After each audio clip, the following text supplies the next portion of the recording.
Yep. Call this meeting the Harlan Township Board of Trustees to order. As a reminder, the meeting is being video and audio recorded. And please don't forget to sign in. Please stand and join me in the Pledge of Allegiance. Pledge allegiance to the flag of the United States of America and to the republic for which it stands, one nation, under God, indivisible, with liberty and justice for all. Danny, would you please put the minutes from the regular meeting, I believe a special meeting also? Yes. Board of Trustees of Harlan Township met in regular session this third day of April 2024 at regular meeting place of 8276 State Route 132. Trustees Edward Brzezinski, Kevin Kern, and Marcus Shelton present. Meeting called to order by Mr. Shelton at 7 p.m. Mr. Shelton asked all present to stand and say Pledge of Allegiance. Minutes read from regular session March 20th, 2024. Mr. Kern made a motion to accept minutes, second by Mr. Brzezinski. Chief Bennett's report was reviewed. Chief Bennett reported Medi-Account application for Medicare reevaluation is submitted, waiting approval. Mr. Bennett completed closeout for FEMA Assistance to Firefighters grant used to purchase the SCBA's. Chief Bennett reported work continues to finalize drawings and begin creating itemized bid sheets for improvements to Station 81 bunk room area. Chief Bennett reported fish fry large success. Chief Bennett supplied estimate for gear from Fire Safety Services, a total of $39,301. We used $12,000 from recruitment and retention grant from FEMA with balance from the fair fund. After discussion, Mr. Shelton made a motion to proceed with purchasing fire gear from Fire Safety Services, seconded by Mr. Brzezinski. Mr. Mason discussed warranty for new dump truck, need to verify coverage prior to making decision to purchase extended warranty. Mr. Mason discussed repairs to boom truck, checking into rebuilding the actuator. Mr. Mason reported receiving 4 applications for part-time position, discussed changing to part-time versus seasonal position. After discussion, Mr. Shelton made a motion to proceed with hiring 2 people for part-time positions for road department after background checks and drug testing passed for a rate of $18 per hour, second by Mr. Brzezinski. Mr. Mason discussed placing White International dump truck on Gov Deals, not stating minimum bid, however, seller approved bid for selling price. Mr. Mason discussed parking issue at Wesley Chapel Cemetery. Mr. Shelton stated had approval in the past from Warren County Engineer's Office for improvement on side of cemetery. Old business, Mr. Brzezinski reported received bid from cemetery fence in the amount of $1,362 from Ballard Fence Company. Trustees agreed to proceed with the repairs. Mr. Kern discussed issue found with the odometer reading on engine 81. It appears that reading jumped approximately 100,000 miles at some point, however, do not know when this happened. Hours on the truck do appear to be correct. Need to look into if able to correct. Mr. Shelton asked Bridget Ballard for more flyers for the tractor show. Mr. Shelton continues working with prosecutor's office to update the Butlerville rental agreement. New business, Mr. Shelton discussed cleaning of Whitaker Park. After discussion, we'll have Kathy Burchett clean restrooms for same amount from last year of $50 per cleaning. Mr. Shelton discussed appointing event coordinator for Butlerville 9 Lincoln events. After discussion, Bridget Ballard volunteered to be the event coordinator. Mr. Brzezinski stated will attend a Warren County Planning Commission meeting. Ms. Williams provided trustees with information for health insurance renewal. This will need to be decided at the next meeting for the May renewal. Community comments, Jeff Urey asked if the Easter egg hunt was a township event and it should have had representative from the township there. Karen Warwick reported we'll have a meeting for the farmers market vendors on Sunday, April 7th. Karen Warwick asked where the proceeds from the fish fry are used. This helps fund the fire departments with helping families in township during holidays and other expenses needed, not using money from the township fire fund. Mr. Mason reported Fire Levy Committee meeting April 2nd, planned to have presentation at April 17th, 2024 trustee meeting. Mr. Shelton made a motion to go into executive session pursuant to Ohio Revised Code section 121.22G1 to consider the employment, dismissal, discipline, promotion, demotion, Compensation of an employee, seconded by Mr. Brzezinski. Roll call, Mr. Brzezinski, yes. Mr. Shelton, yes. Mr. Kern, yes. Mr. Shelton made a motion to adjourn executive session, seconded by Mr. Kern. Roll call, Mr. Brzezinski, yes. Mr. Kern, yes. Mr. Shelton, yes. Mr. Shelton made a motion to adopt new job description for the fire EMS chief with scheduled work days of Monday, Wednesday, and Friday with a salary of $44,000 per year, seconded by Mr. Kern. Roll call, Mr. Brzezinski, yes. Mr. Kern, yes. Mr. Shelton, yes. This will take effect April 16, 2024. Ms. Williams gave a written financial report to the trustees. Mr. Kern made a motion to pay bills, seconded by Mr. Brzezinski. We had no correspondence. Mr. Brzezinski made a motion to adjourn, seconded by Mr. Kern. Meeting adjourned at 9:20. We're going to do that one first. Yeah, let's do that one first. Do either of you have any corrections or additions to the minutes as read? I have none. No, sir. Do I have a motion to approve the minutes? Look, to approve minutes. Second.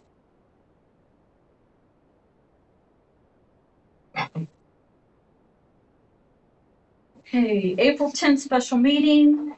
Board of Trustees met in special session April 10th, 2024, at regular meeting place of 8276 State Route 132, Lancaster, Ohio 45107. Trustees Marcus Shelton, Kevin Kern, and Ed Brzezinski present. Meeting called to order by Mr. Shelton at 3:30 p.m. Mr. Shelton made a motion to appoint Steve Mason as pro tem, seconded by Mr. Kern. Mr. Shelton made a motion to adjourn to executive session in accordance with Ohio Revised Code 121.22, Section G1, to consider the appointment, employment, dismissal, discipline, promotion, demotion, or compensation of a public employee or official, seconded by Mr. Kern. Roll call, Mr. Shelton, yes. Mr. Kern, yes. Mr. Brzezinski, yes. Mr. Shelton made a motion to adjourn executive session and action being taken, seconded by Mr. Brzezinski at 4:56 p.m. Mr. Shelton made a motion to amend the fire chief job description as follows: change the required hours of work to the following: office hours, 8 hours per day, 24 hours per week, over any 3-day period during regular business hours, Monday through Friday. Total hours vary by demand, seconded by Mr. Brzezinski. Roll call, Mr. Kern, yes. Mr. Shelton, yes. Mr. Brzezinski, yes. Review and discussion of employee handbook with the Assistant Prosecutor, Catherine Horvath. Mrs. Horvath will continue to work on editing the handbook after discussion with trustees. Motion to adjourn by Mr. Kern, seconded by Mr. Brzezinski. Meeting concluded at 6:33. Do either of you have any corrections or additions? Do I have a motion to approve the minutes as read?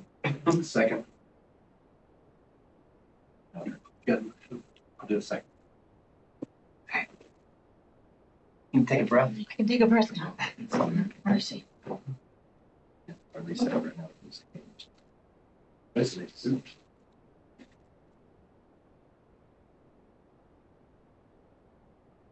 Stop reset. I was gonna go do this and figure out something. You can have your, Once we do the cheat report. get a backpack. Reset the cameras or just lose the YouTube feed. Okay.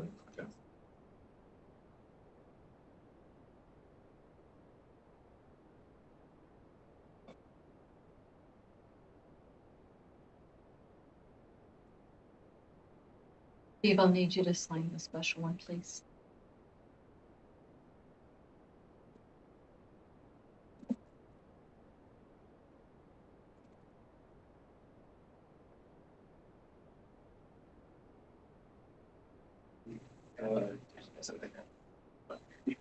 Dusty, you ready for the chief's report? I am.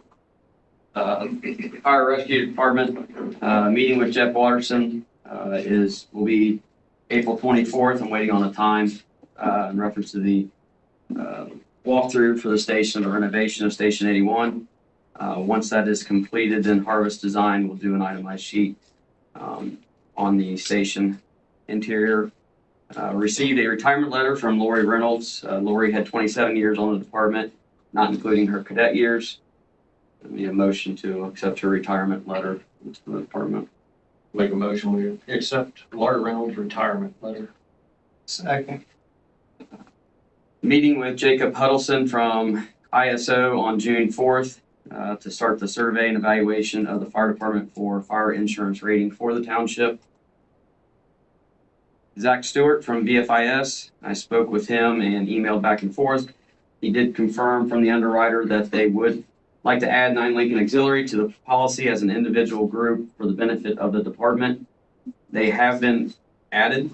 Zach confirmed through email they have always been covered under the fire department's policy for the accident and sick, as well as the property and casualty insurance, due to them providing services for the betterment of the department. Car 82 has been out of service for some repairs. They finally diagnosed the problem with the fuel system and some electronics, the ECM. This has been an ongoing issue. So it's back in service and the cost was $705.97.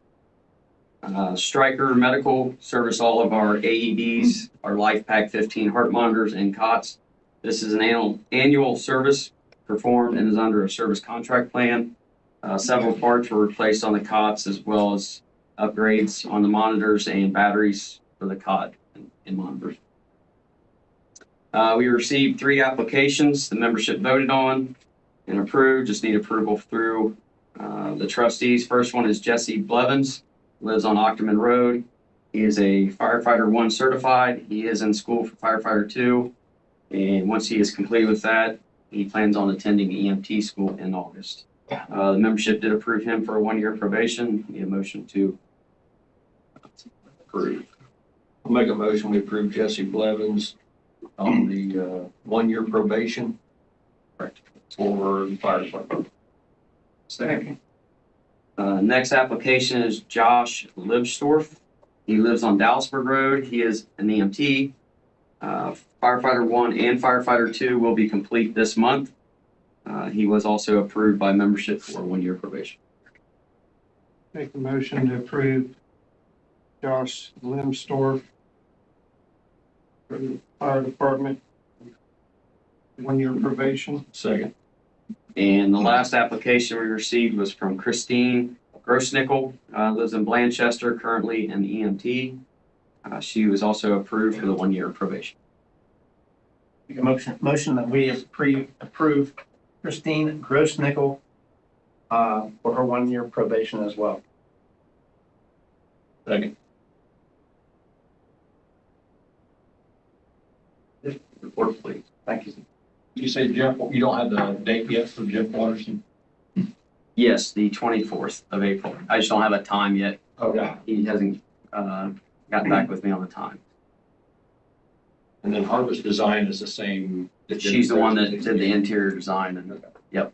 So once that's all complete and we get the stamp from him, I'll present that to the trustees and hopefully have a better on the renovation. You had like the video thing to show? Okay. Yep.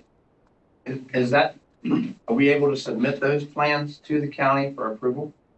Once he gets the architect, puts the stamp on it. So it's been architect has to certify. But he has to do a walkthrough because currently we have limited limited storage where we have a sprinkler in that closet and also moving plumbing and some electrical. So he wants to do a walkthrough as well. And then we're going to try to get Harvest Design Laura Mueller out there as well to walk through. Yes. Guys, have any other questions? I don't know. Steve, you get ready for the administrator report? Yes. We'll start with the Western Star, the new truck. We had conversations last meeting about the extended warranty that was offered with the truck. We met with Mike Bailey. He was out last week and gave us some numbers on each. And Jeff jumps in if I'm wrong on some of these, but the truck itself has a 1-year warranty, which started around April 1st. We submitted that when we bought the truck, when we actually put it in service. So it's somewhere around April 1st was the start date. For that, so you get a 1 year, and that's that top line where you had the option of 5 or 7 years with 2,740 or 4,060 respectively. And the engine powertrain is a 2-year warranty. And so this would essentially add 3 more years So all these years are from the April 1st timeframe, not from the end of the original warranty. So it's not gaining you, you're not netting 5, 7, and 5 on each of those. So is this powertrain or is this? So the top one is for the truck. You have either 5 years or 7 years. And the price is out on the end. And then the one below that is the Cummins warranty, which is a 5-year. So it's going to gain you 3 years total coverage. That includes the engine and after treatment coverage. With the after treatment, to get complete coverage, it requires both. Some components for the after treatment are covered from Cummins, and some parts are covered by Western Star. Things like the tank, the pump, heaters, and the depth tank, all that are going to be covered under the Western Star part, not under Cummins. Did you talk to the county? Yeah, I talked to Alex at the engineers department. He said they do the 5-year. Also, I've been to find it several times. I believe it's 189 an hour whenever you do have to take something down there. So, and with all the sensors and everything, I had another, and I forget who it was, mechanic. He said a lot of times when that stuff does go, it'll go within the first few years. Zach, you know anything about that? Do you agree with that? Yeah, it's all sensors, computers and stuff, and salt's the worst thing on it, which is what that thing's gonna be on. So it's anywhere from now to whenever you guys decide to sell the truck, it's gonna have issues. Yeah.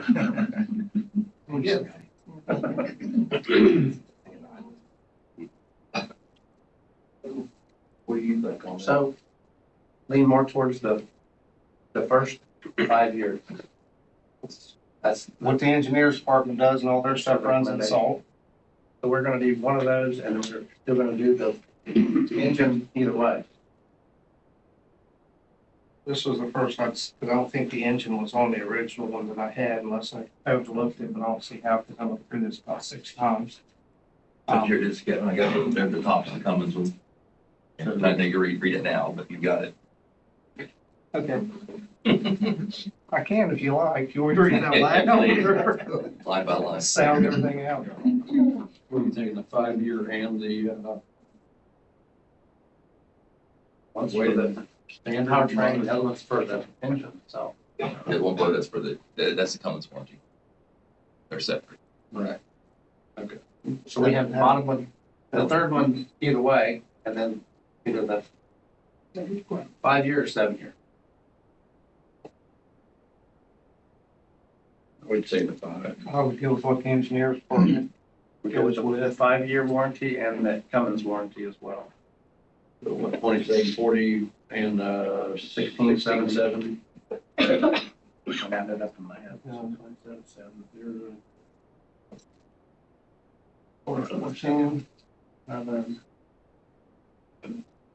he's probably stuck to doing 17 though for the next one. And put them together.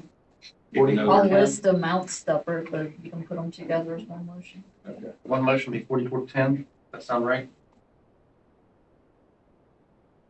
Yeah. Yes, you got it. I'll make the motion to do the extended warranty, on the new truck for 4410. Second, Do you have this sheet, Jenny, where you can? Okay. about handy. I just email Mike Bailey, and he takes it from there as far as getting billing and paperwork together. Boom truck again, mentioned that last week or last meeting as well. So they were able to take that apart. Larry took it to Goshen Hydraulic Company down there, which I can't think of right now. Anyway, they were able to look at it. The motor was fine. There was some other issue. I've not looked at it yet, so I'm trying to get this secondhand. Essentially, they're able to get back together for far less than the $5,000 that we allotted initially. So everything within the pump was fine. It's just some other pieces that were not properly put together or have been taken apart and not reassembled properly.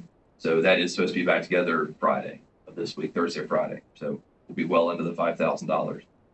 We initially thought it was going to be. Thanks to road crew and Zach, the backhoe has been serviced, all the fluids, filters changed. With that, the resurfacing bids are back, and I attached those as well. Looks like the low bid was Jurgensen this year, and for our resurfacing, 101,636.70. Anything else to add to that, Kevin? You said 101 to what? Oh, there it is. Okay, sorry. Yeah, that's what compared. Jurgensen. Another one? No, they're both on here. You got Jurgensen here, you got Barrett over there. It's on the same sheet. Need my glasses. That's way under, that's good, Steve. Well, that doesn't include the chip seal, that's just resurface Yeah, but paving. the top two would have came to 133, the asphalt. Yes, yeah. And you're saying 108, 101 was Jurgensen. 101, I'm on the wrong column here. Yeah, first column. So that's a good thing. There you go, Neil, yeah. So you got those. Larry started getting some estimates for repair of the concrete in the maintenance building on 132. He had a company come in that does resurfacing. We're also going to get a bid on just what it costs to replace everything if we took it out and just had it replaced. So we're looking for those numbers in the coming months. Any comments on that? Concerns? So we're gonna consider breaking it all out. Yeah. From where the first bid came in to do some resurfacing, it was, our entire building was just shy of $30,000 resurface. What's the square footage? I'd have to look, I don't have it down. So that if we did new concrete, we would just do the front sections. How big is that, Jeff? I'll put Jeff on the spot. How big is the front section? 15,000. He's not guessing. 5 times 3. 50 by 30, isn't it? The front section is How much big that building is? 50 by 40, maybe 50 by 30, 50 by 40, that section. 20,000. 2,000. Yeah, so it seemed like resurfacing was quite expensive for a similar price what this replacement for was going to be. Granted, we have the work of taking it out, but I still don't fix the drainage problem. yeah, if we put new concrete in, we can actually get it sloped the proper way where the water doesn't run in from the outside, hopefully. That'd be ideal. So he's getting some estimates. Yeah, he's got one, and I'm working on some replacement. He's got one resurfacing, and I made a phone call today to get someone coming in and look at it too, just for a whole new floor in the front section. The annual ARP report was completed. Thanks, Jenny, for getting the numbers to plug those in. Also did the quarterly reporting for the ambulance transportation program. That was put in. And on to the handbook. I passed out a resolution from the prosecutor's office to adopt the new employee handbook. I have one copy here. I sent you guys all copies of it electronically. I did not print out any more, did not kill any more trees for tonight. But I do have one copy here. So we would need a resolution to adopt the new handbook, if that's so desired. You guys good with the handbook? You guys, we all kind of went over with Katie. Yeah. Everybody good with it? Yeah, thanks, you got like, Well, and, I'll make a motion that we adopt the new township employee handbook. Second? Roll call, Mr. Kern. Yes. Mr. Jazinski. Yes. Mr. Shelton. Yes. That is resolution number 041724-1.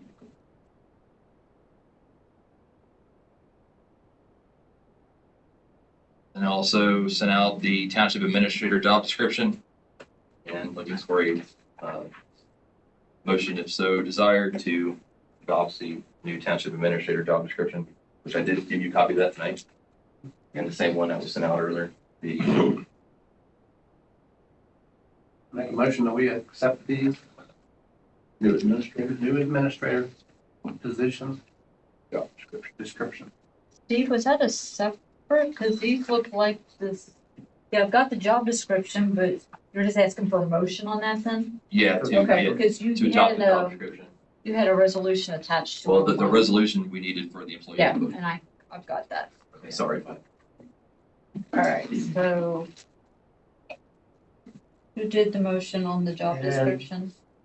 Thank you, Second. thank you. All right, with the interviews that we conducted, we have one employee or one possible employee at this point that has gone through the pre-employment process, which is DOT drug test as well as background check, FBI, BCI background check. He has cleared that process. And I would, again, need a motion. We did some discussion last week about seasonal versus part-time. We advertise as a seasonal. After some more discussion with our county prosecutor, I feel we need to change it back akin to a seasonal position, which we never really went the other way. But just for the description of it, we were able to do that. Initially, she had said she didn't know if we could do that seasonally. After doing some research, we can do that seasonal. So my recommendation is to make that a seasonal position that would run through October 31st of this year. I'll make a motion, we hire Eric Likens as a seasonal employee through October 31st, 2024. Second. And that will start as soon as I get with them, and be able to do that with Mr. Likens. Philip Henson has got part of this back. I had not got some of the others, all of the information back for him. This discussion on possibility of going ahead and approving him, provided he clears the remaining checks. That way we're not waiting 2 weeks if his stuff does come through. I should get it later this week or early next week. Any discussions or concerns, or we can wait until everything's back if you like. If you're okay with going ahead and approving him, moving forward, it's up to you guys. Just throwing it out there. Make a motion to hire Philip Henson for seasonal employment through October 31st of 2024, contingent upon, what part's he missing? Background check. Background check. Second. That is all that I have. Sure. The TV's keep working, it'll be good.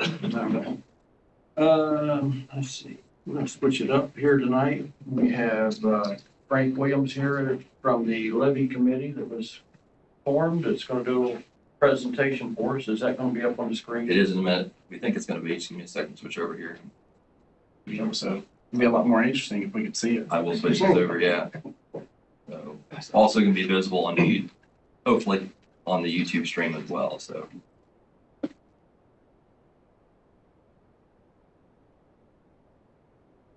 About 30 seconds.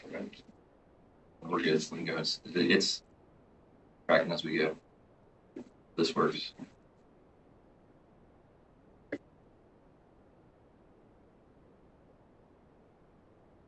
Reset. We can get back on. Still learning technology. When it restarted. And it was depend on. Never know. I wouldn't have a clue, so. Since it reset, it's not going to do it.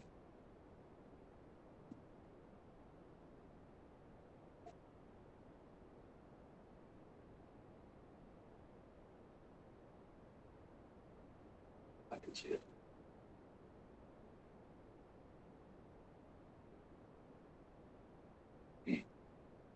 So it's not going to populate unless you want to reset it.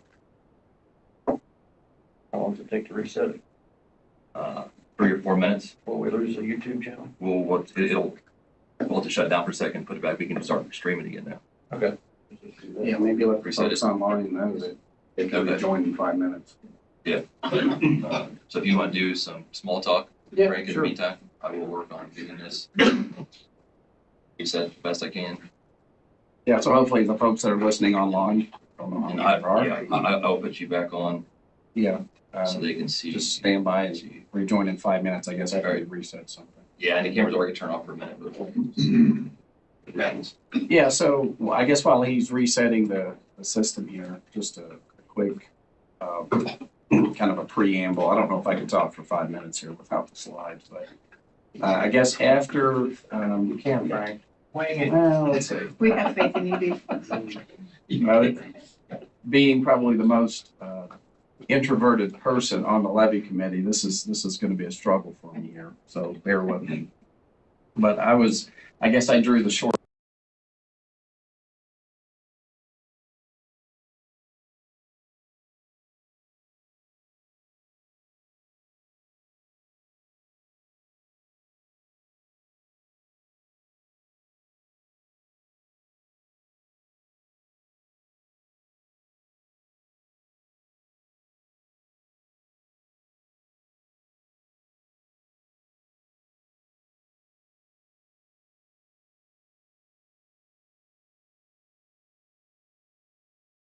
those needs. And really, the presentation that we have, as soon as he pulls it up here, is really kind of walk us through the high-level overview of all of that, culminating in a final recommendation to the trustees. That was good. Well, all we need now is just to see it. Well, I can get up and juggle or something. There we go. Are we on YouTube as well, or do you want to wait? We're good. All right, cool. So I did my little preamble. So yeah, hey, meet the levy committee members, because again, we would be remiss if we didn't offer every one of these folks a sincere thank you, because it's been many hours, many meetings. In fact, I think we were trying to beat our best time. I think most of those meetings were like 3 hours long every time, or pretty darn close to it. Again, you can see them if you know, many of them, I think 8 of us are here tonight, 8 of those names. So if you see any of them out and about or here tonight, pat them on the back, shake them on the hand, because regardless of what happens in the future, there was a lot of work put into this. So as I kind of mentioned there at the beginning, the stated goals of the fire department, or of the levy committee, were to look at the staffing needs, of course, look at the budgeting. We ran through several different budgeting scenarios.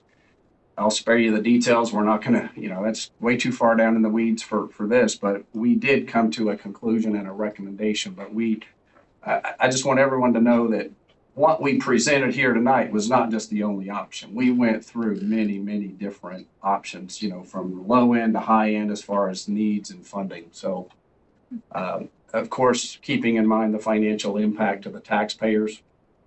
We took a brief look at the vehicle apparatus, the life cycle of maintenance. One of the things that's not going to be included in our recommendation at this time is any funding for the vehicles. Even though there is a very clear need to address that, what we wanted to do is take the approach of crawl, walk, run, right? Because if everyone knows, or even if you don't know, those fire trucks are expensive, right? The ambulances are expensive. There's lots of different funding options out there. There could be grant money available. There could be, there's a lot of could be's. And since we don't really know what all of those are, we didn't really want to go and ask the taxpayers to fund, a lot of money for the vehicles right now. But I think the message to everyone needs to be that over the next, whether it's next year or the following year, we will need to address that as a township, because you can't just expect them to run reliably forever. So we also, as part of this, we did compare Harlan with our neighboring townships, just literally adjacent all around us. I contacted every one of them and asked them all a series of questions that every one of them got back to me, and we were just kind of doing apples to apples comparisons. It's like, well, what does Salem do? What does Blanchester do? What does Goshen do, et cetera, Wayne Township and others.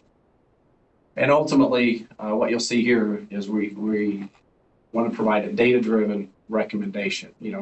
Take all the emotions out of it. Let's just look at the data and see what the needs are and how we can fund them. So as I mentioned earlier, right, we've met regularly for several months. I debated on whether I'd put lively and lengthy discussions in there, but I thought I'd do it because it was.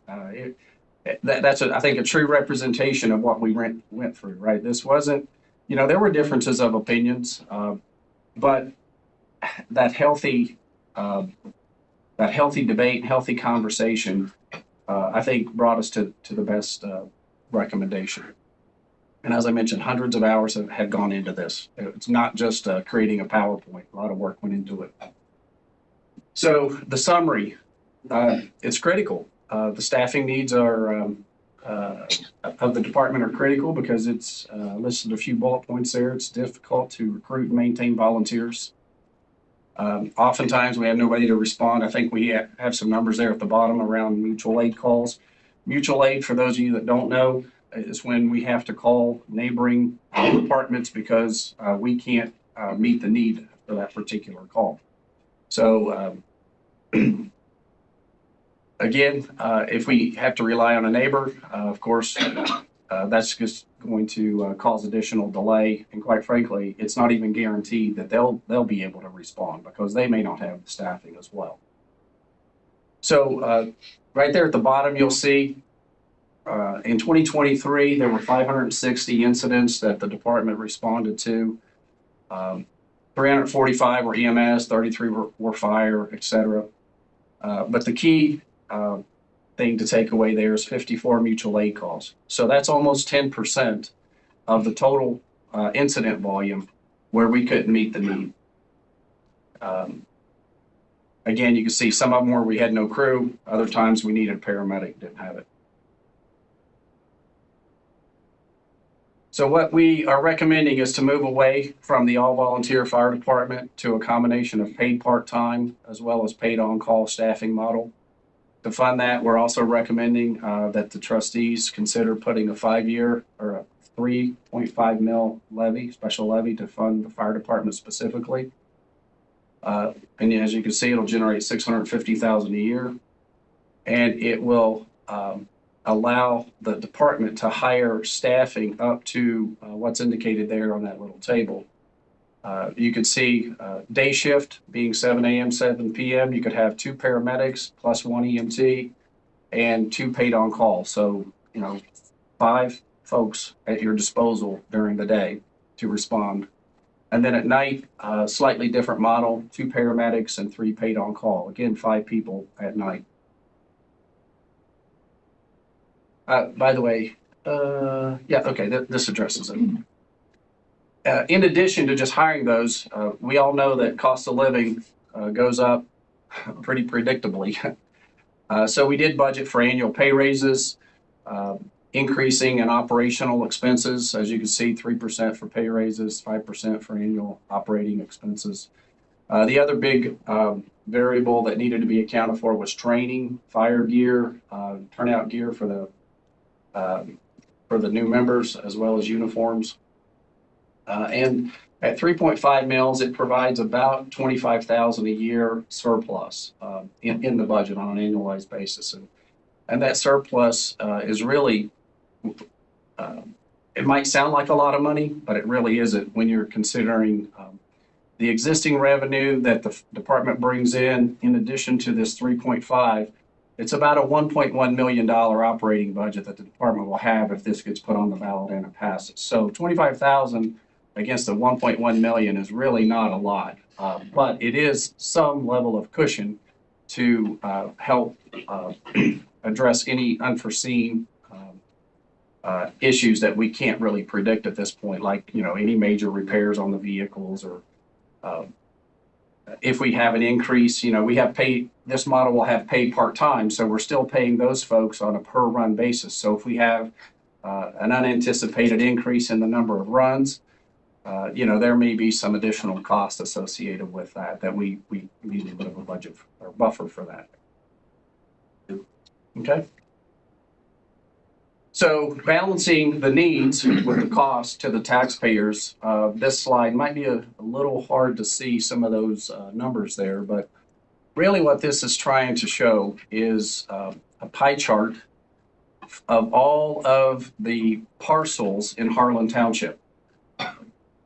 So you can see the largest slice of that pie is, orange? It represents about 41% of all parcels in the township have a true value, according to the auditor's office, between $0 to $99,000. And if you look there in the upper right-hand corner, that's another way to look at the pie chart. It'll show, if just read it left to right, 0 to 99,000. There's 1,183 parcels, 41%. Those folks would pay. It would cost them $122.50 or less, right? Because the way the actual impact to your tax bill is based on the true value. So if your true value was $100,000, it would cost $122. But if your true value was $50,000, it would cost you half that, right? And then if you keep going clockwise around the pie there, you'll see the next category is between $100,000 to $200,000 value. And that's about another, 22%. they would pay somewhere between $122 and $245 a year. Again, keep going around, between 200 to 300,000, they would pay somewhere between 245 to 367. Again, really, it's going to be different for every person, for every parcel owner, because their value is assessed differently.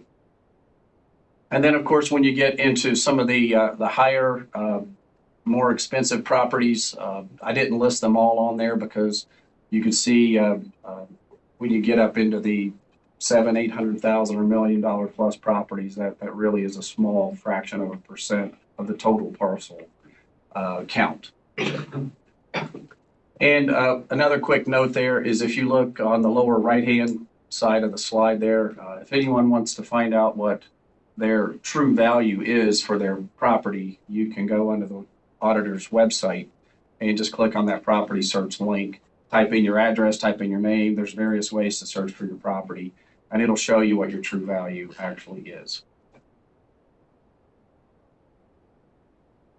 So as I mentioned previously, 3.5 mils, as we have highlighted there in that middle row, you can see just reading left to right, it would generate $653,000 of additional revenue.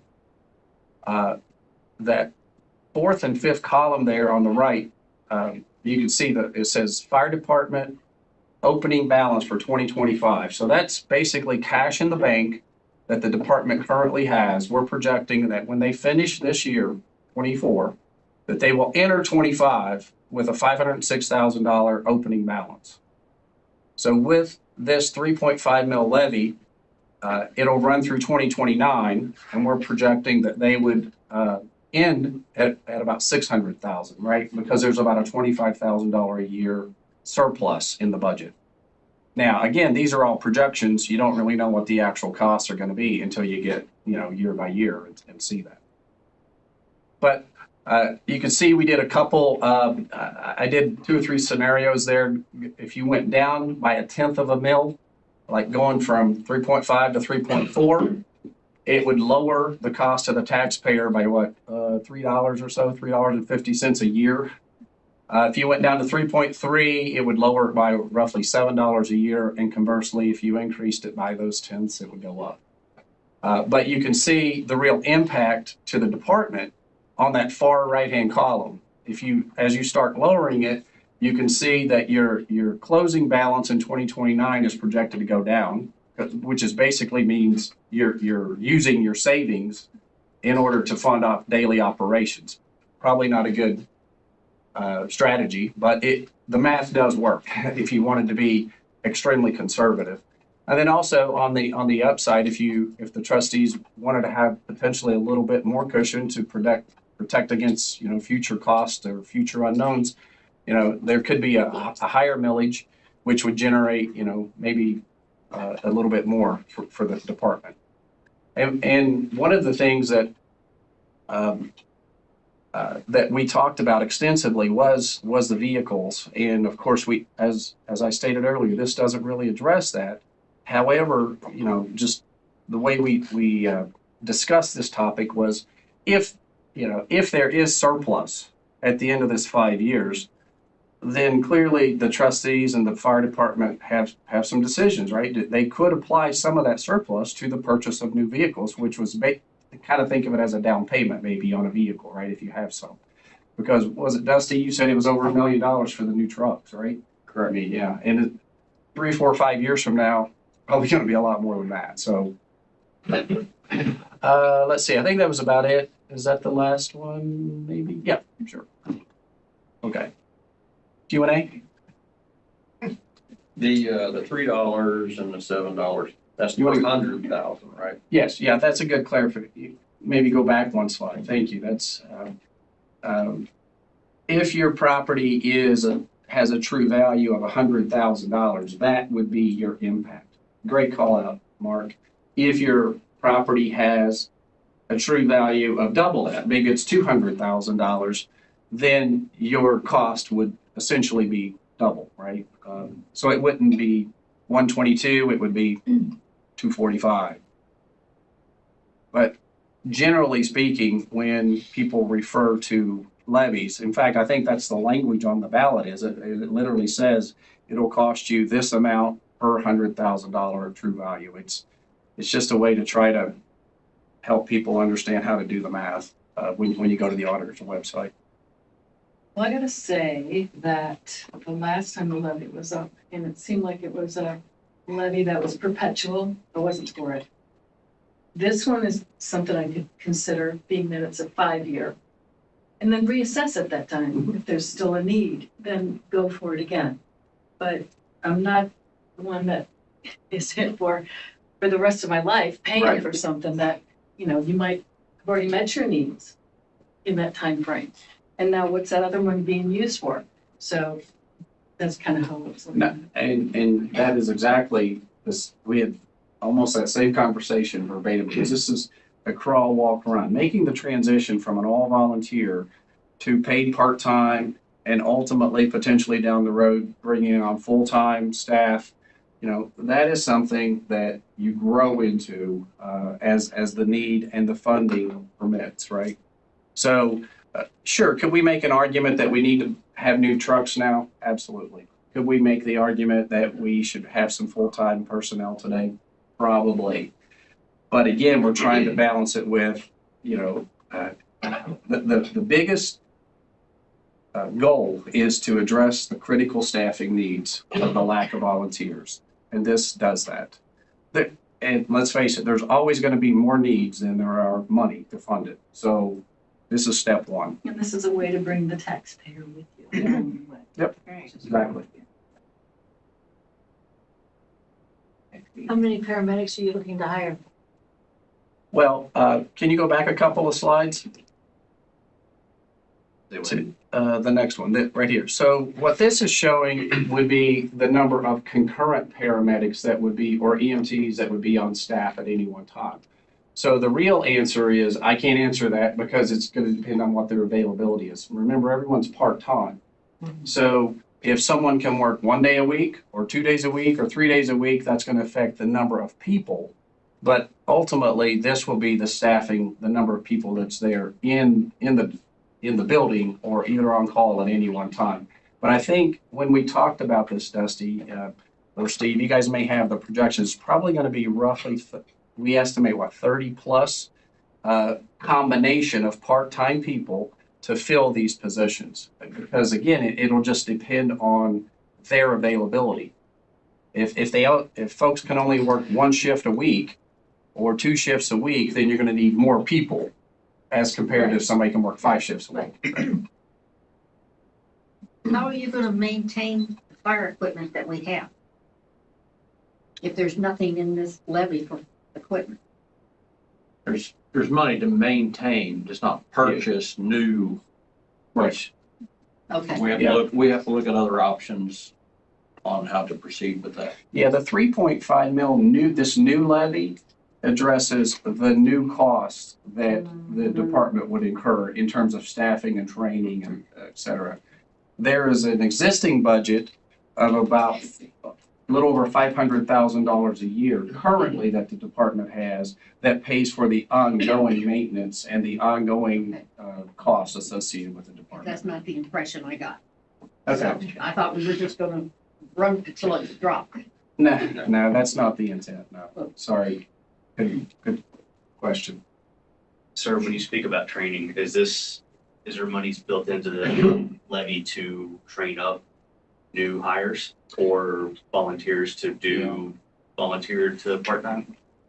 Yeah, there's about $90,000 a year for the first couple of years because that'll be the big ramp-up period for bringing folks on, and then about $30,000 a year thereafter to accommodate training. And Do you guys have a plan between what you guys would want to bring on as like fully qualified paramedic? Are you willing to pay for somebody to go to school and put that bill for paramedic school? I know that's not a cheap thing. Correct. It's about 10 to 12,000 now. The training we have currently is 30,000. With us ramping it up, that's with the fire gear, the training. There is that option. We currently have in our fire department policy that we will pay for 1 paramedic a year now, which we do have one volunteer that we're getting ready to send through. So yes, that is, to kind of jump on the number of employees that when we started all this, it was 27 to 30. Our ideal would be half of that would be paramedics. If you look at that, you have 2, day and night shift. If you have a 24-hour every 6 day, that'd be 12 minimum. Now, are we going to have 2 paramedics if we have a call off or, somebody can't? So no, there's that possibility. But also, that's our goal. We didn't limit it to like a lot of departments to have to be cross-trained. So we will hire paramedic only. That leaves a lot of people that do not want to do the fire side of it, but we also have to maintain fire coverage. So that's with the scheduling.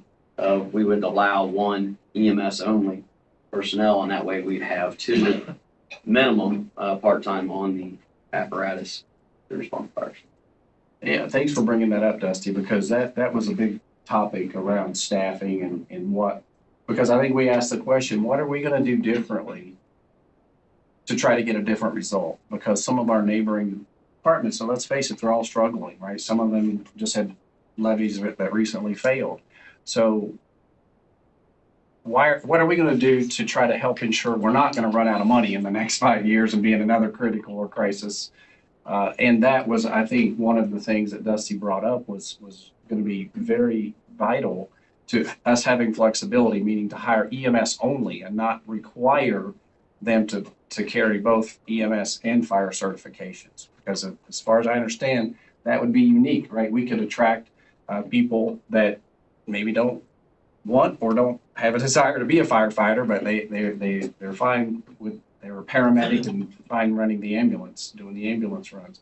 The other thing was paid on call, I think was a big plus for us as well, to where, a lot of the volunteers may continue to volunteer and now they're going to get paid for that on-call shift, plus also get paid to do the fire runs as well.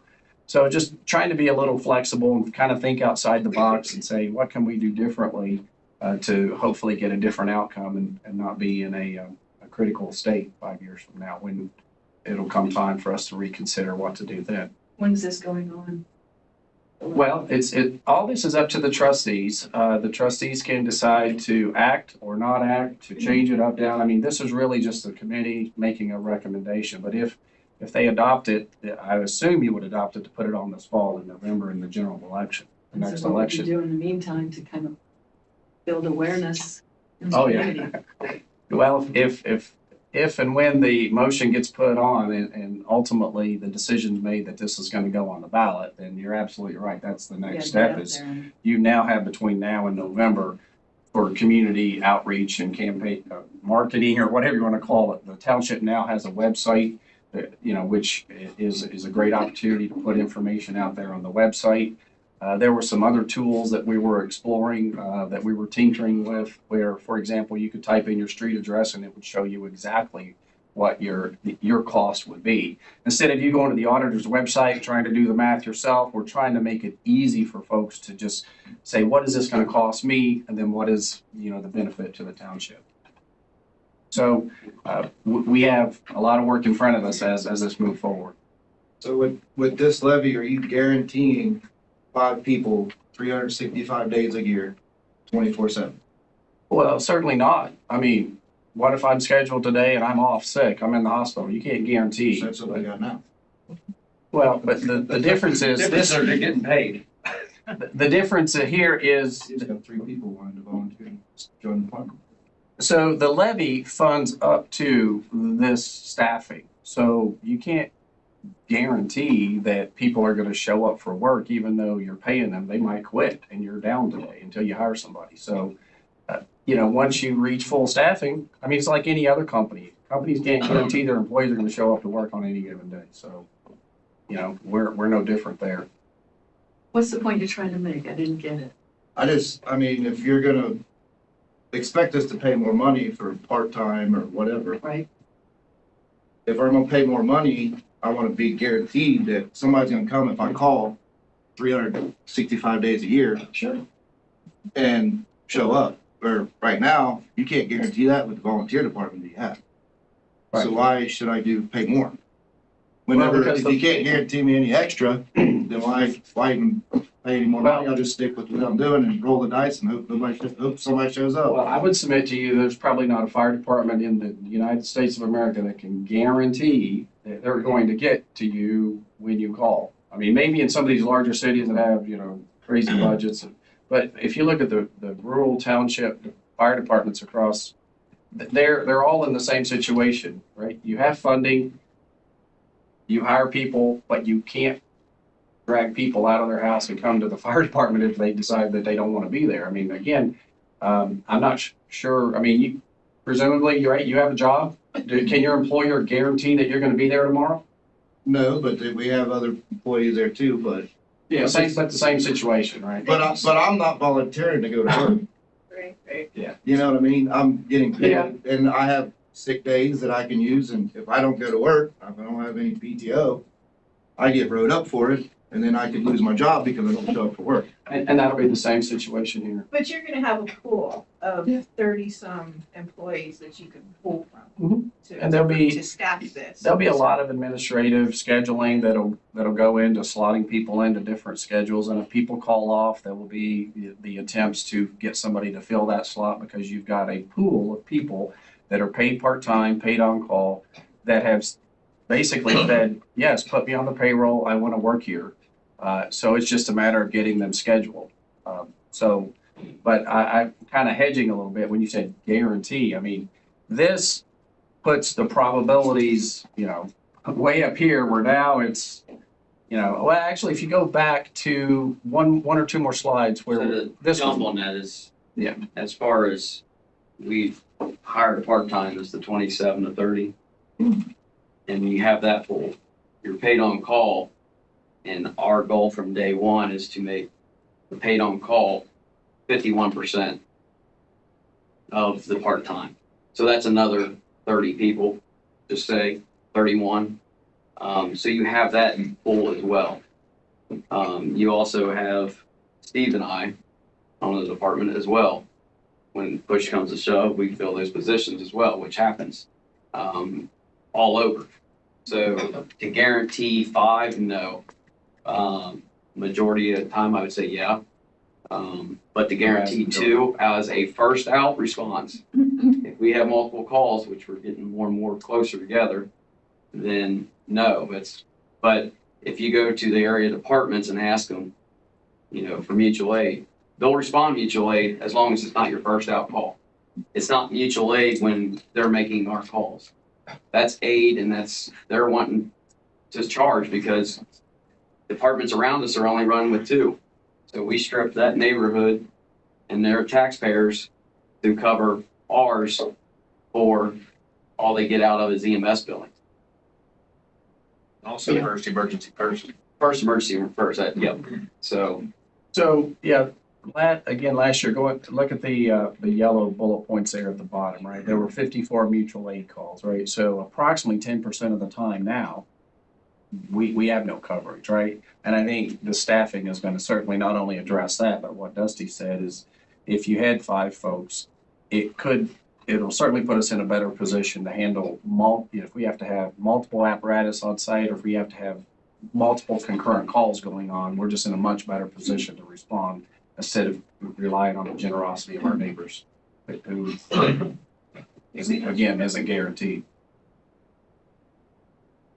So you're still gonna use volunteers, They'll be paid on call. but not just plain volunteers? that is a category for volunteers, paid on call. Because you're not getting paid by the hour, you're getting paid by a call. So that is a category as classified as volunteers.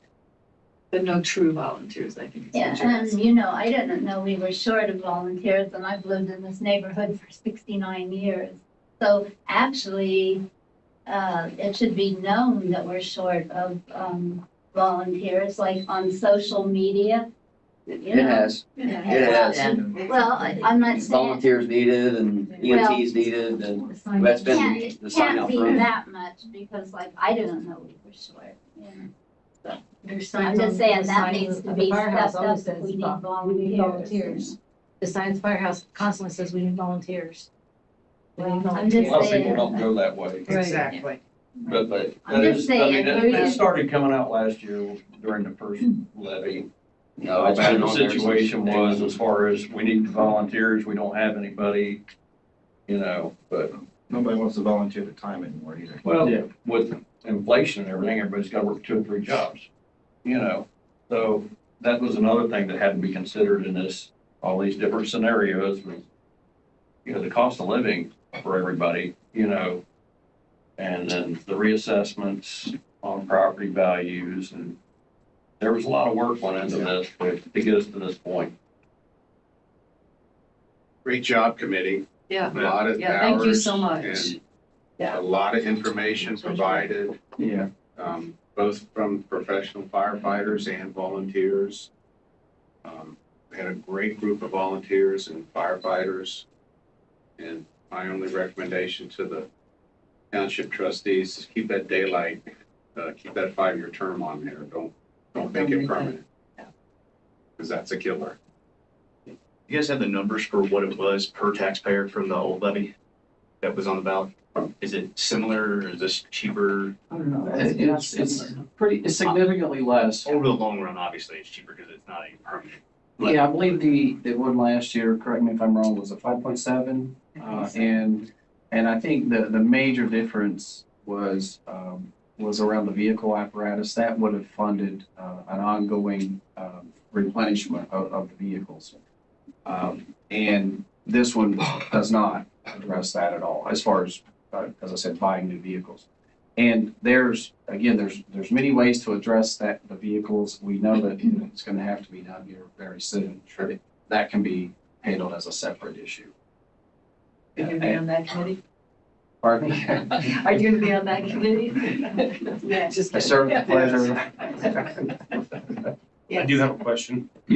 Talking about that, the second levy or adjusting the car, the apparatus at a second time. I'm guessing that's putting another levy on. My only concern with that is Little Miami, Harlan Township's not been big on passing Little Miami school levies. Mhm.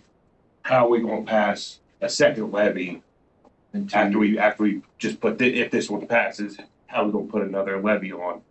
Well, And I expect think it to pass, because, I mean, I've not been a big advocate of Little Miami asking for money all the time.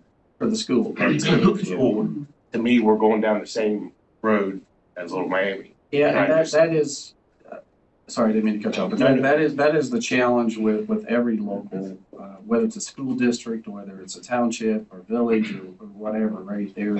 They all have needs, and the question is, do we, as a township, right, do we ask the taxpayers to try to fund all those needs all at once, or do we just try to do it a little bit at a time? Clearly, last November, the taxpayers spoke that there was no appetite for funding everything, right? So this is going back saying, let's fund the most critical need.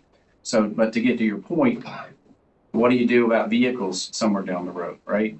Well, there are loans. You could potentially just finance it instead of, trying to have the cash on hand to buy these vehicles. That's one option. Another option that we had kind of bantered about is potentially the township. If the township has some funds, could they loan the fire department money to fund part of a vehicle, then the fire department pay them back? I mean, there's different ways where you can look at this. There's grants. One of the things that Dusty has always kept top of mind as we've been going through this is we still want to keep volunteer status so that so we're still eligible for many grants. Now, of course, grants aren't guaranteed. You could consider used vehicles on Gov Deals or any other website. So there's a lot of options there. It's really just going to depend on, when the need for vehicles reaches that critical state, like we currently are in for staffing, then we'll pull committees together. I mean, we're not going to wait. We're going to try to get in front of this, but worst case scenario, we're going to have to make that's what they say. It's a game time call, right? unless we believe the taxpayers want to start proactively funding vehicle replacements, then I think our only other choice is to just deal with it when it becomes more of a critical issue. And let's hope that, you know, we're not. I do have one more question too. I know the other big concern is the timeline. And I know that was everyone was against that. And I look at it both ways. The one thing I look at is Goshen just failed theirs.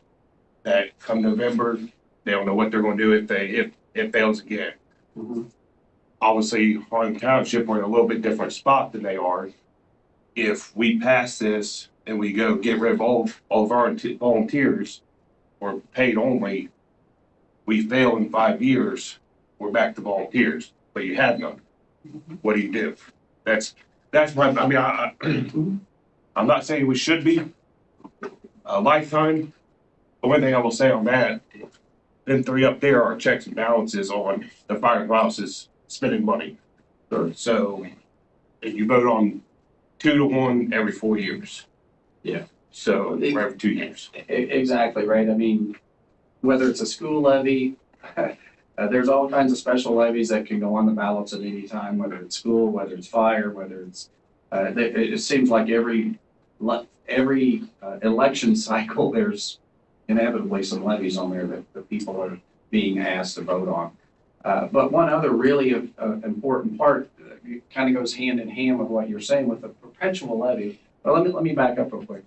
Let's find the slide that shows what 3.5 mils brings in, 650,000. No, go back. You went back too far. Right there. See, look at that middle slide. So 3.5 mils brings in 650,000 a year. Let's just play this out hypothetically. If you put a 3.5 mil levy on perpetual and it passed, with inflation, what's 650,000 going to buy you 5 years from now or 10 years from now? Not much, right? It keeps going down, the dollar, right, cost of living. So putting a 3.5 mil perpetual levy on does not mean that this solves the problem. That what I would tell you is if you put a 5 mil, again, let's play this out. If it was 3.5 perpetual, in 5 years, we're still probably coming back to renew it or to ask for more because 650,000 a year is all you're ever going to get. Even if your property values go up, that number does not go up because the voters only voted to give the department 650. Your property values can double, but the department gets no more until the voters vote in more.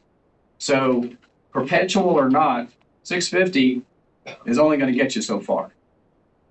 So in 5 years, you're very likely going to be coming back asking for 750 or 850 or whatever you need because the cost of living is just going to cost more, right? But is that based off the current property values now? Yes. Not added homes that you're gonna add in 5 years? No, So we that did. number should go up, shouldn't it? It Or does. does it just spread out? Now it would be cheaper for me because I was already here and then 10 other homes move in within the next 5 years, then it makes it cheaper for us? Or does it make that number grow? No, so there. Or do I still pay the same? No, you will pay the same, but the new taxpayers or the new homes will also pay. So you're exactly right. The Harlan Township experiences new growth, new construction of about 2% a year. So there is a increase, if you will, in revenue to the department of about 2% a year that's built in just from the new construction. So that is built into the budget because that's historical statistics, right? So we did project that in. But also, when you have the new homes, you have new needs that you have to service, so. So, yeah, but that's a good point about the new homes that are being built. They do pay in, and it does add to this. So when we say 650 a year, that's an average, right? Is the 650 on the new or on this tax appraisal will be on the, I know the taxes are going up next year. It'll be based on this year. So if when if it passes this year, that's all that's all. But if we wait another year, it'll be different. So what, no, so that's a good point, right? The county is in the middle of their, is it called the sexennial, every 3 years they do a reappraisal. So what would happen is if this did not get put on the ballot or pass this year and we waited, what would happen, you could do one of two things, right? Let's assume that the assessed value, everybody's true value is gonna go up next year in 2025. But if this passes this year in 2024, it's 3.5 on the current assessed value of all the parcels. If we waited to 2025, when those assessed values we all know are gonna go up, you could do one of two things. 3.5 mils on that new value is gonna generate a lot more than 650. It probably, if it goes up 30%, yeah, I don't know what the assessed values are gonna go up, but let's use a 30% number, right? You could conceivably get 800,000 out of a 3.5 mil levy if you ran it in 2025. But you wouldn't need it. You could run a lower levy. If you waited till 2025, you might not put a 3.5 mil levy. You might be able to put a 2.5 mil levy on and still generate the same. But still the same money. Still the same money. Still the same money. But you'll pay more as a taxpayer if the price of the properties go up, the assessed value goes up.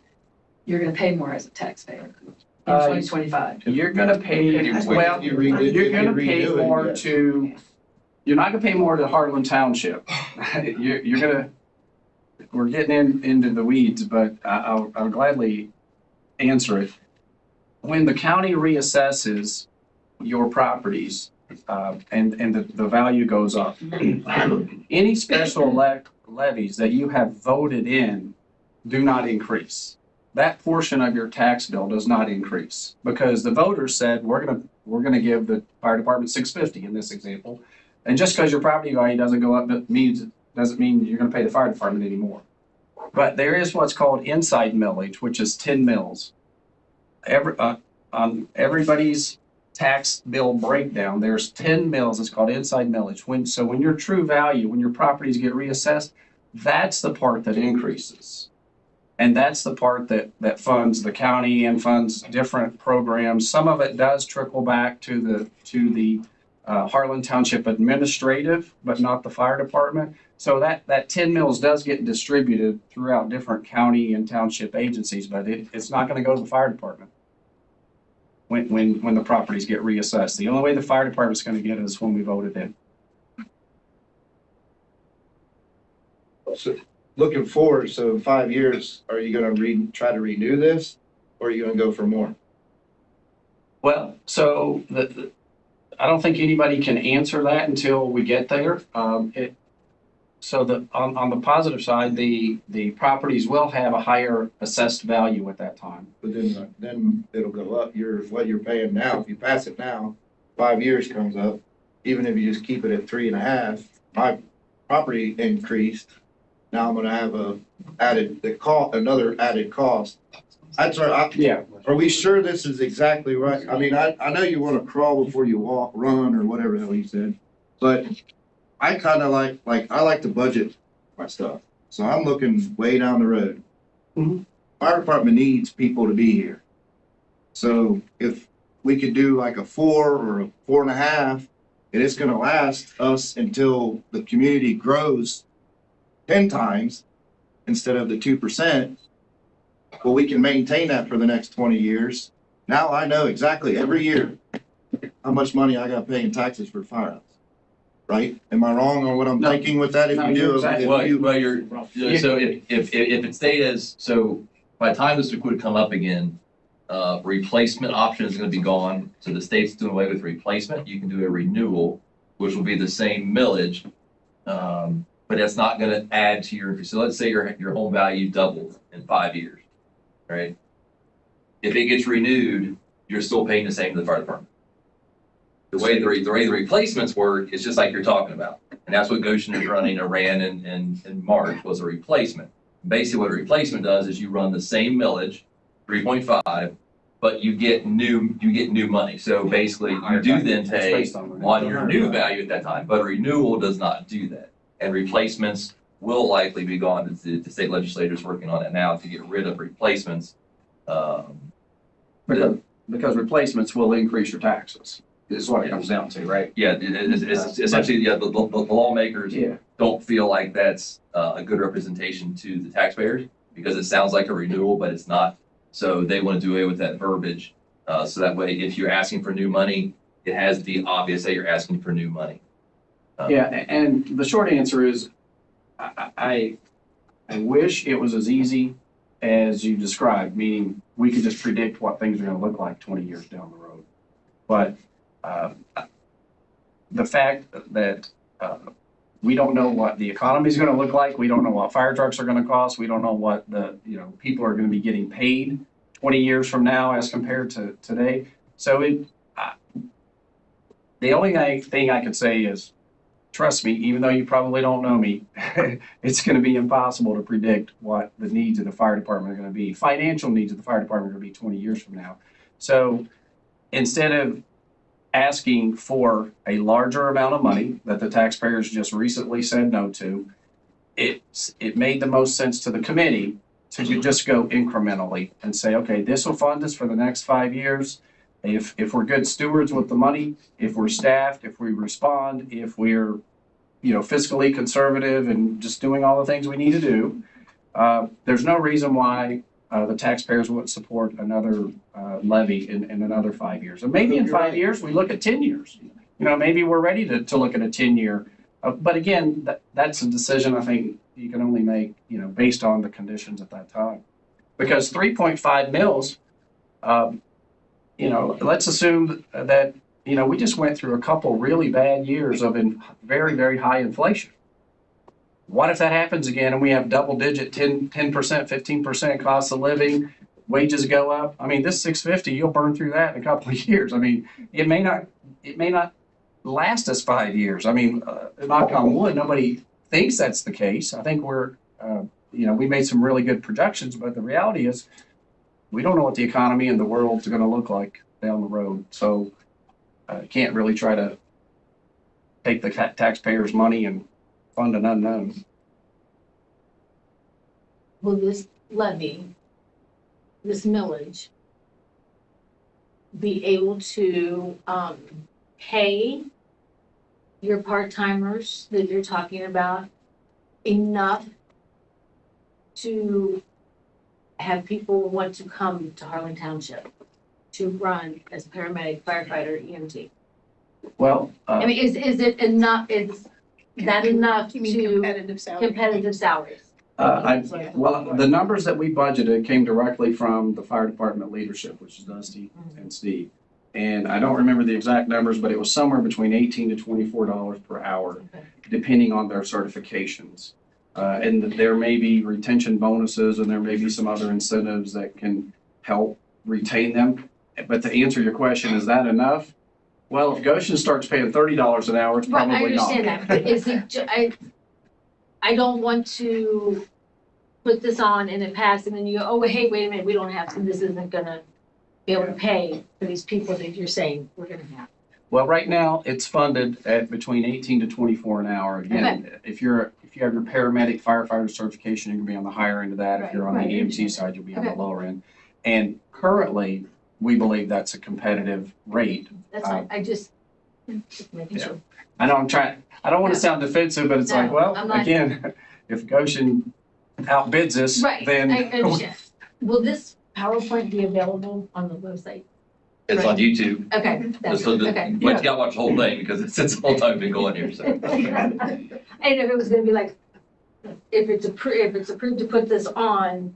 It will be, it will be added, but for the short time, for the Okay. meantime, you can. Yeah, we even talked about possibly just clipping out, because this is not, the meeting's not gonna be over when we stop talking about this, right? There's still more business, right? So we had discussed maybe just taking this whole conversation around this presentation, just clipping that, and just putting it out on the township's website in case someone is just interested to hear this conversation.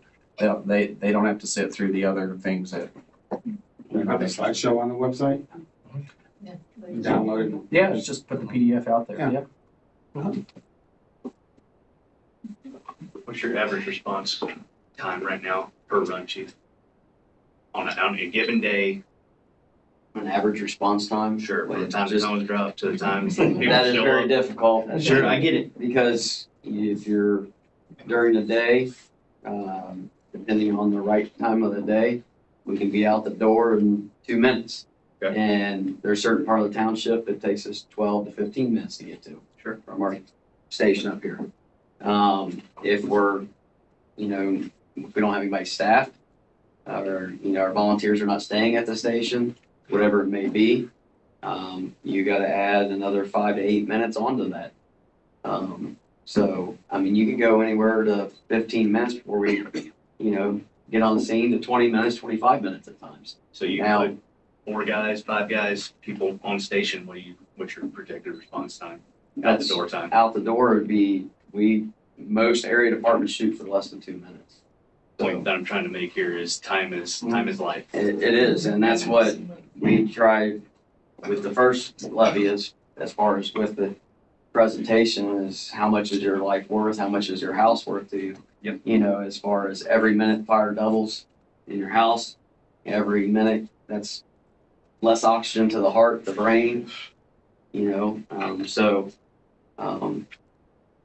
Yeah, I believe, I think it was Jason was educating me, Jason Moody on the fire department, but you don't know who he is, but he used the term turnout time. And that was a new phrase for me. I'm not a firefighter, but the goal here, I believe, correct me if I'm wrong, was to have anybody that's part-time or even the paid on call, if they live within 6 minutes, is it? If they can be at the firehouse within 6 minutes, they might be able to stay at home.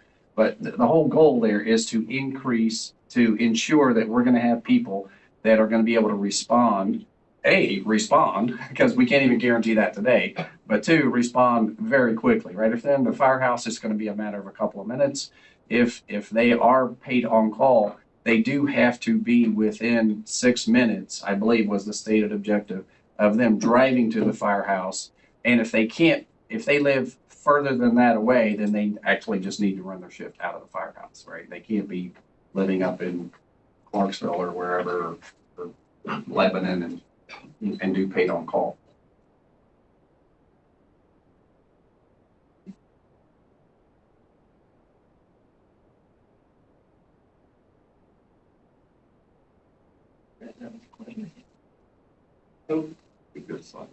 All right.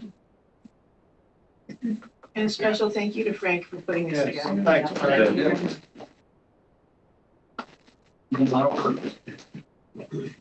And the rest of the committee members. Yeah. It was lively. It was very nice. It's great. Big discussion. It's we're back on.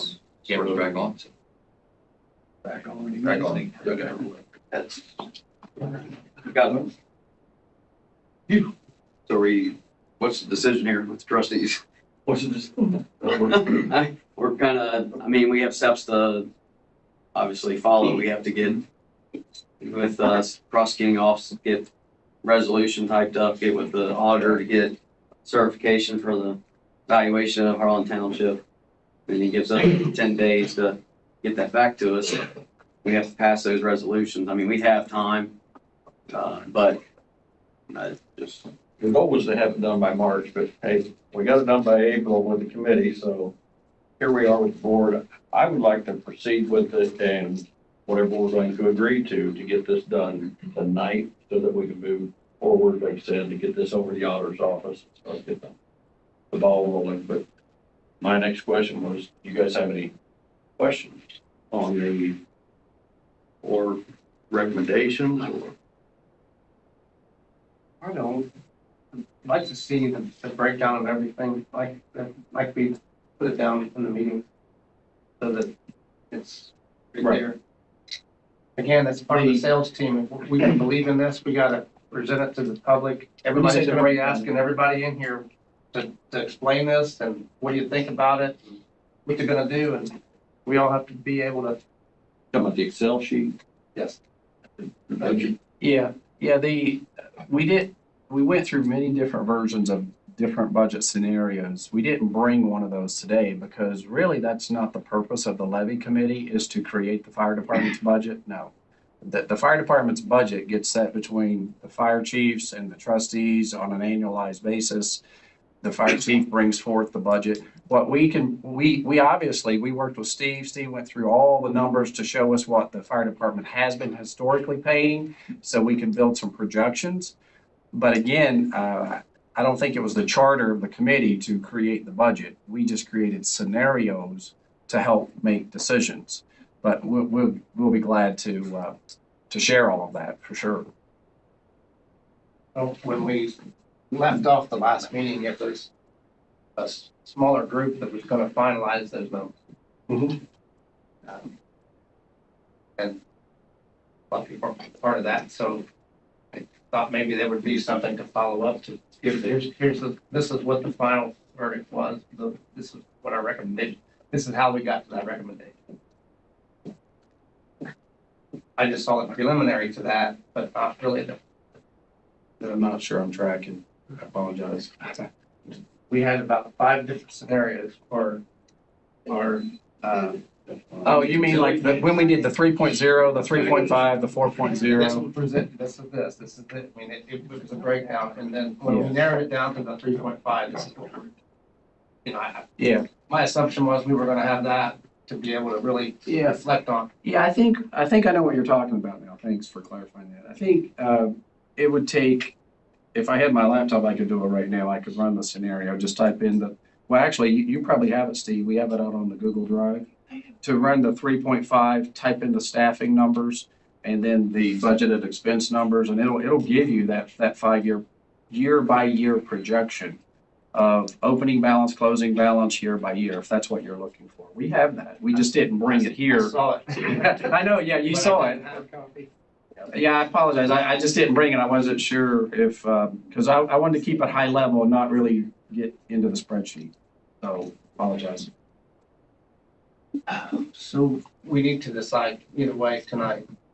Don't have to be tonight. I would prefer it to be tonight, but I mean, as you guys are, Motion to put a 3.5 on?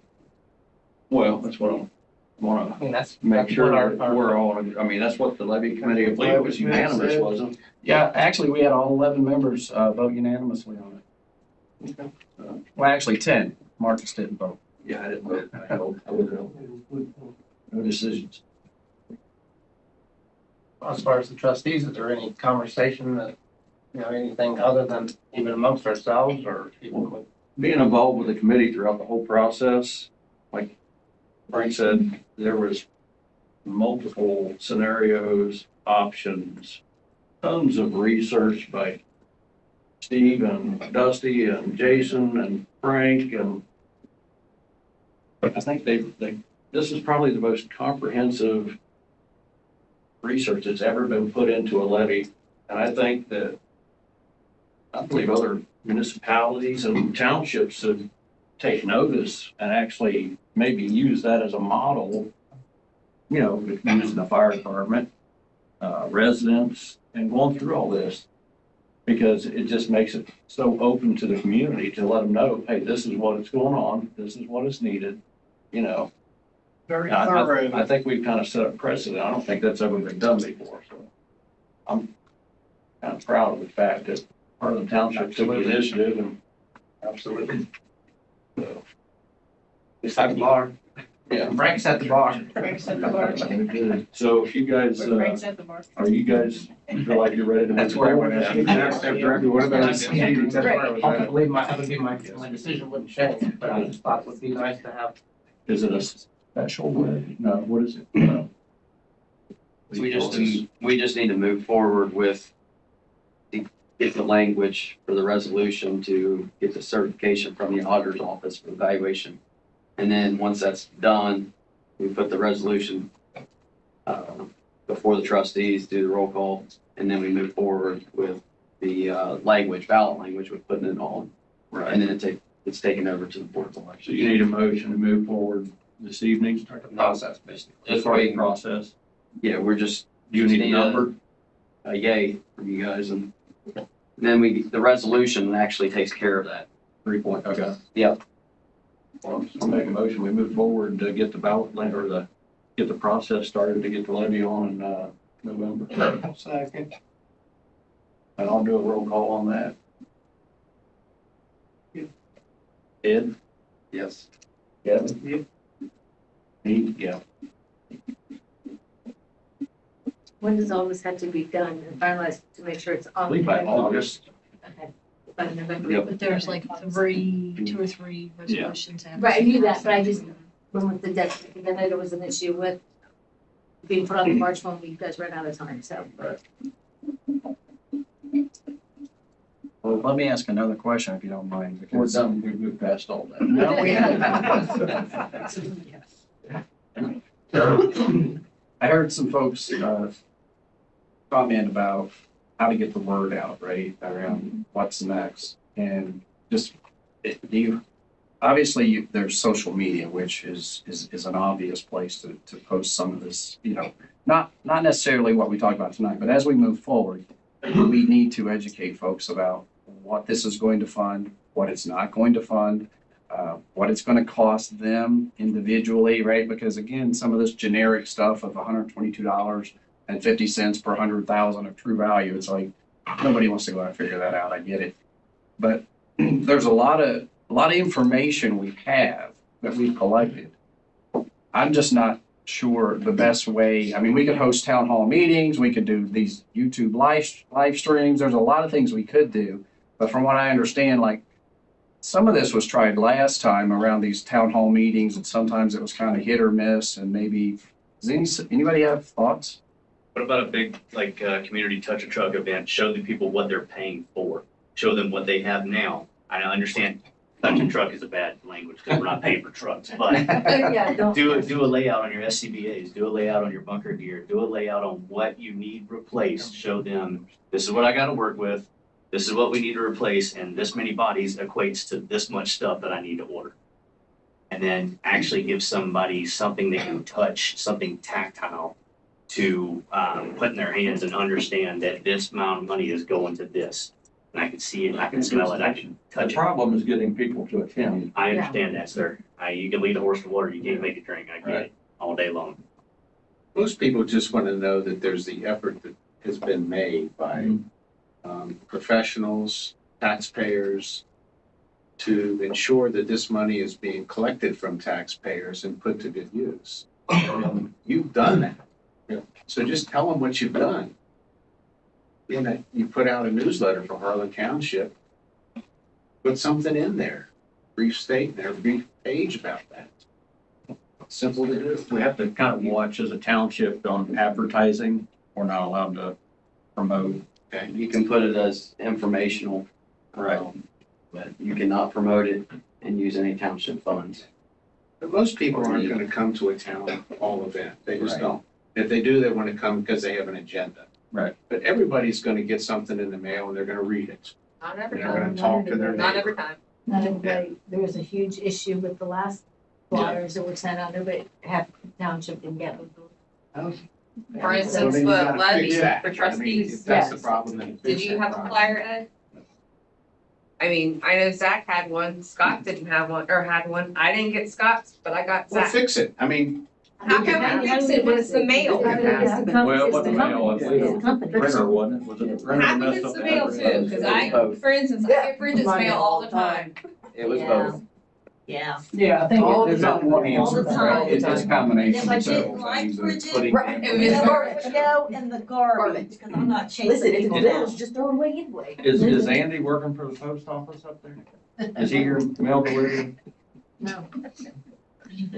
I think ultimately, these are the seeds in here that are gonna spread the word. Right. to the Word of community. mouth is gonna be a big one.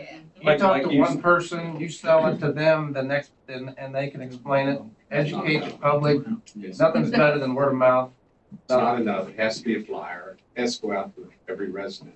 And then people will throw them away because they think it's junk mail. I'm just saying. Everything, every avenue, we need to exhaust a lot of that. The one option we have with the website now, which we're working towards, is an online newsletter, right? Where you can sign up, we'll get the information out. Again, you still have to come do something.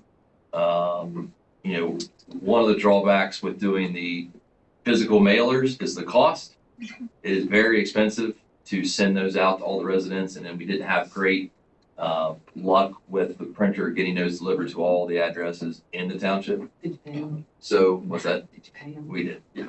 But I think one good option is to those electronic newsletters. You sign up through the website, and then we can shoot out things more often, right? If we do a newsletter, we're only doing one print because we're not going to spend 30 or 40 grand a year doing a monthly news. That's just wasteful, in my opinion, for taxpayer money. So if we can do things via social media, via website, where you can sign up for an actual newsletter, where you can get it in your inbox, which is about as close as I can get to it. Next best thing, right? I can't make people come to the website. Website traffic probably gets limited for most townships. But if we have a sign up system where you can sign up, send us your email address, and then you open your computer and it pops up. That's kind of the way you have to approach people anymore. It is. If I can't ask you to, hey, go visit this website.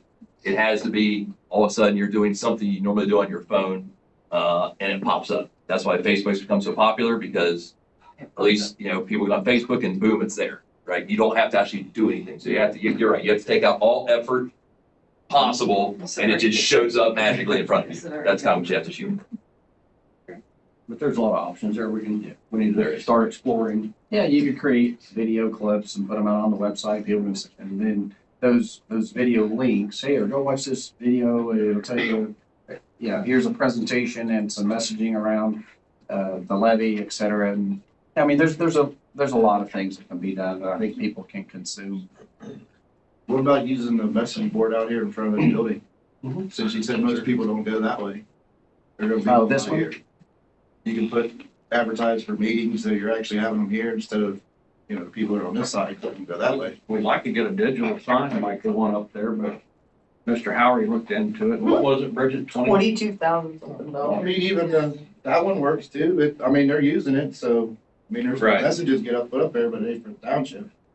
And there's only so much room on that thing, though. If you have 3 rows, For levy. And no, we're not. Levy meeting Wednesday night, here.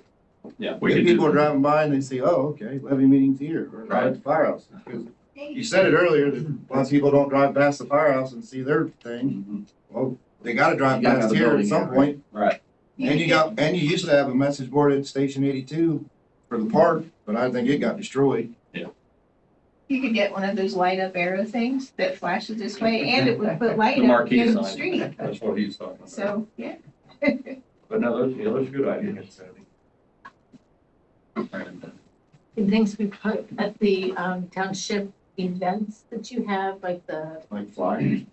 not necessarily flyers, but maybe like a banner or something for the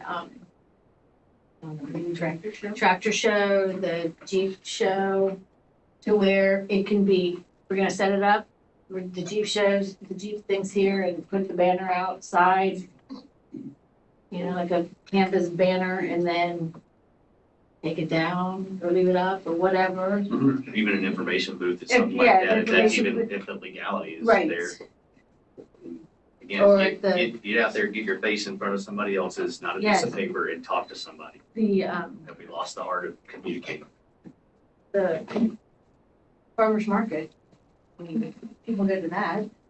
I'm assuming people go to that, they keep coming back, so that would be like a, And are there any other businesses in the area that, like farmer's market, that could get the word out? Yeah. I don't know. I'm just brainstorming. No, these are all great ideas. You're taking notes, right? It was your question. Is it possible to get a banner made regarding the website, Harlan Township's website? A big something that you could hang up at these events that say, hey, Harlan Township has a website. Come to with a, scan code or something. QR code. QR code, yeah. A banner with 132 of it. There you go. That'll work. Right over the road. Like we could have put up at the fish fry or at the ham and turkey dinner this fall, just so that you can drive more people to the website. Right. This will probably be one of the most watched YouTube Oh, I'm sure. meetings that we have with all the levy information, so. How many do we have right now? I lost it. after he had to travel. Okay. All right. Where are we at? We haven't even done old business yet. Oh, my gosh. Well, let's go to old business, Abe. It's like a buddy meeting on the radio. Everything I have pending Thank is you. dollar defense. We're got an estimate, we've approved that, and that's anything that I have in the works. That'll be any old business that I have. So it is not done, correct? Correct. You have not had it. Man, I don't even know. We took care of, we've got the handbook, we did that. We did the administrator position. He has one. We did the warranty. Oh, man, Steve, you kind of handle all the old stuff. Took care of. Do you have any old business, Steve? I don't. Jenny, do you have any? I do. I gave you all the health insurance renewal, Homework from last week. your homework from last meeting. Decision has to be made tonight because it's a May 1st renewal.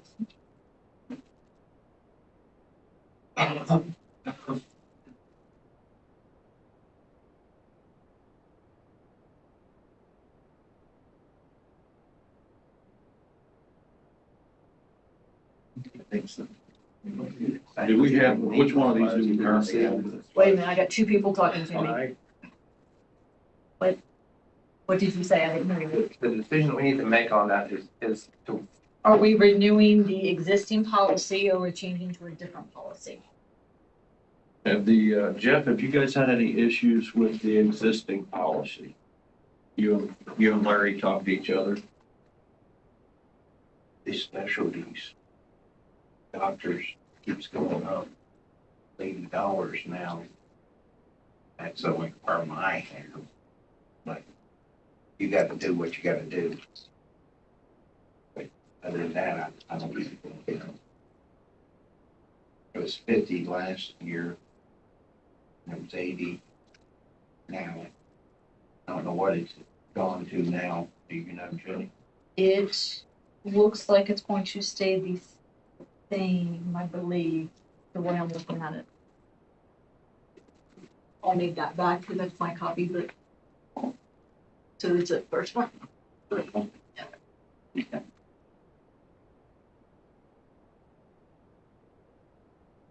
it's going to still be, That's 50. The co-payment. Oh, okay. Yeah, looks the same. except costs going up, like everything else. Right, and if we went to the other one, your deductible is probably gonna be what? The deductible goes from 1,000 to 3,000. So might be cheaper just to pay the $80 to a couple times a year. Right. I mean, I wish. Yeah. Do you guys have, you guys wanna renew the current, or do you wanna go with the other one? I think it would be best to renew the current. I agree. All three of us, well, you making the motion there, Ed? Because we renew our insurance, in the original plan. Second. Thank you. I will let him know tomorrow.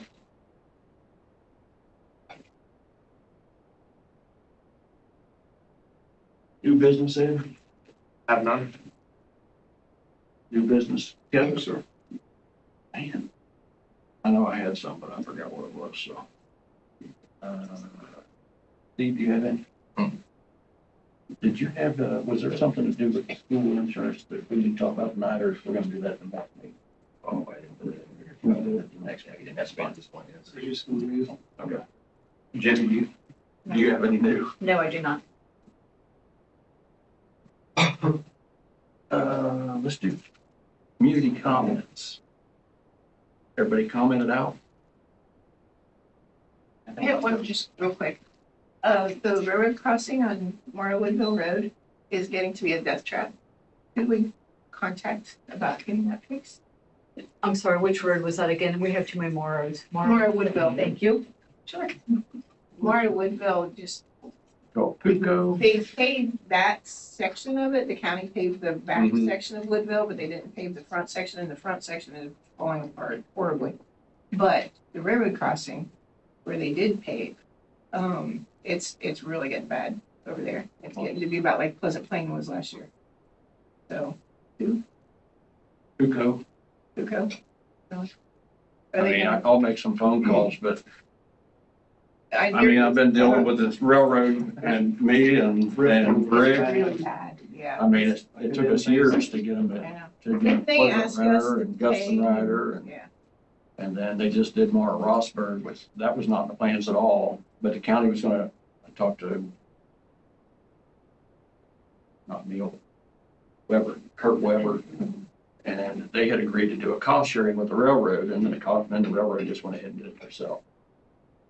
Because they were doing Guston Rider. Yeah. So, I can talk to them, and they're probably not gonna do anything this year, because it took about 5 years for them to do anything on the other ones. That's why But I can start the process. we need to get that on the list because it's really, it's You getting can't force the railroad to do anything. I know. I know.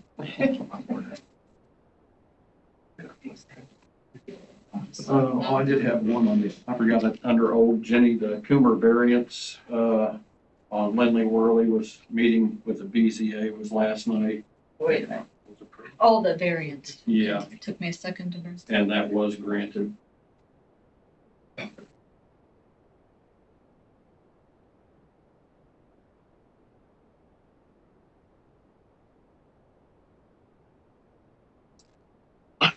At this time, I'd like to, make a motion to go into executive session per ORC section 121.22G1 to consider the appointment, employment, dismissal, discipline, promotion, demotion, or compensation of a public employee. Second? Second. Roll call? Mr. Brzezinski? Yes. Mr. Kern? Yes. Mr. Shelton? Yes. And then I'll do. Me and following. And you. Bye. Yeah, Steve, make sure you.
I didn't.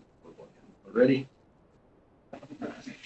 This time I'll make a motion to adjourn executive session from ORC section 121.22G1. That's a second. Roll call. Mr. Krasinski, Yes. Mr. Kern, Yes. Mr. Shelton. Yes. And at this time, no action will be taken. A motion to pay the bills. Make motion to pay the bills. Second. Correspondence. Nothing. But wait a minute. That's name's too long already. Abbreviated, EP. put Forky. Okay. All right. Any other agenda items to be brought before the board? Do I have a motion to adjourn?